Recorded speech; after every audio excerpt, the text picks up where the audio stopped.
3 years into the operation of their family's coffee and chocolate shop, Ellen and Jim Graham share their perspectives on sustaining their marriage while balancing family, work, and a child with special needs.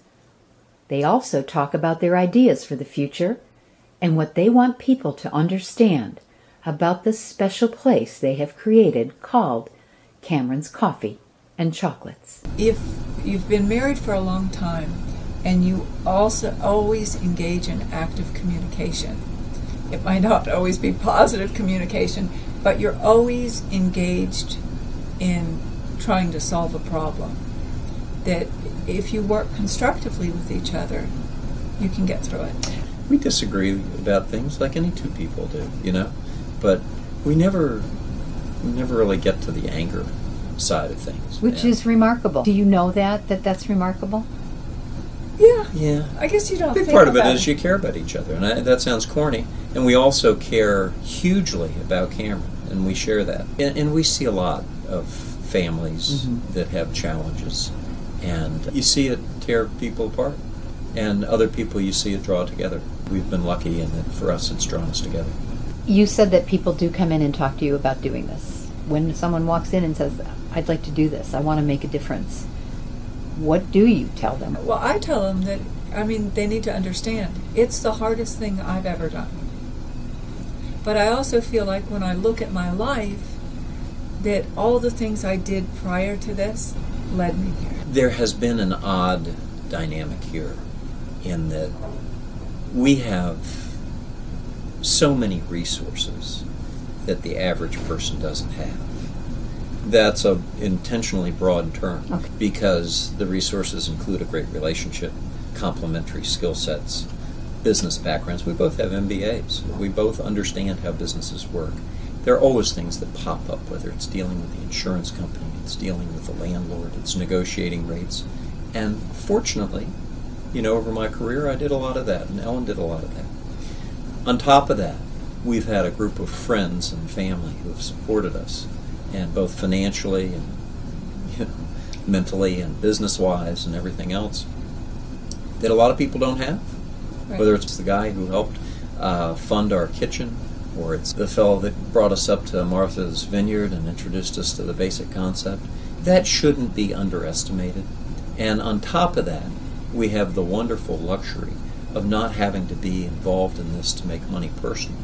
A lot of families see this as something, I can generate an income for myself while doing good for the community.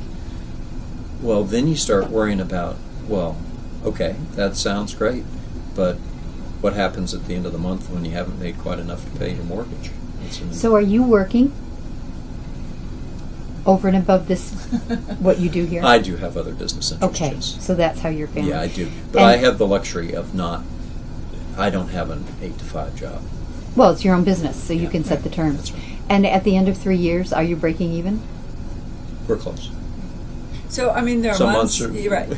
Some months we do and some months we don't. Because it's seasonal. Right. The fourth quarter keeps us going through those really nasty months. Because the first quarter's rough. Right. And then the middle of the summer is there are really times bad in for us. August July and where August go, are brutal. Where'd everybody go? Because do you think about closing, like Chilmark does?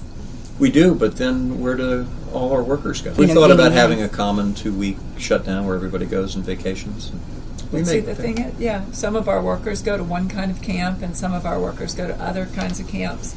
And so if we were closed for 2 weeks, they'd be gone. They'd miss their work, and then they'd be home and they'd have nothing to do. Right.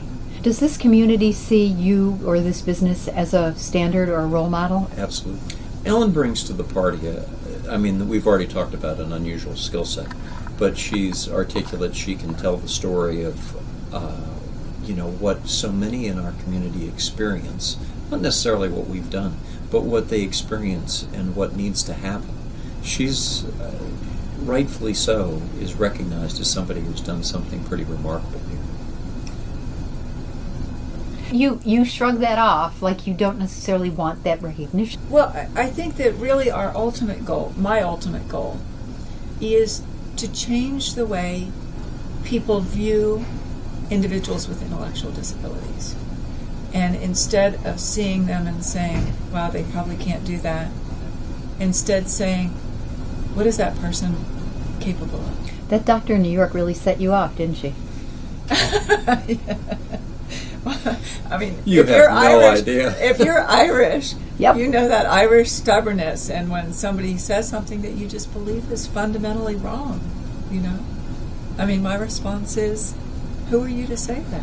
Does anybody ever walk in this coffee shop not knowing the terms of how it operates and take offense or be put off by the fact that there are people with intellectual challenges running the place? We actually had a customer one time where one of my workers had come up and started a conversation, and the man came to me and he said, that person is bothering me. And so then I explained, you know, who we were and what we did. And he said, well, way to make me feel bad. If you could change one thing about the coffee and chocolate shop, what would it be? Ellen and I talk about this all the time. We would love to have more people involved. My crazy vision of this is that it can be the hub of information for the community. We hosted an event a few nights ago where we had an attorney come in and talk about trust work. Every parent worries about what happens after I'm gone. Where's our child going to live? How's he or she going to, survive? Did you do it here at the coffee sure. shop? We had 8 or 10 families come, and so we'd like to do more of that. Is there anything about this coffee and chocolate shop that we didn't tell people that you want to be sure that they know?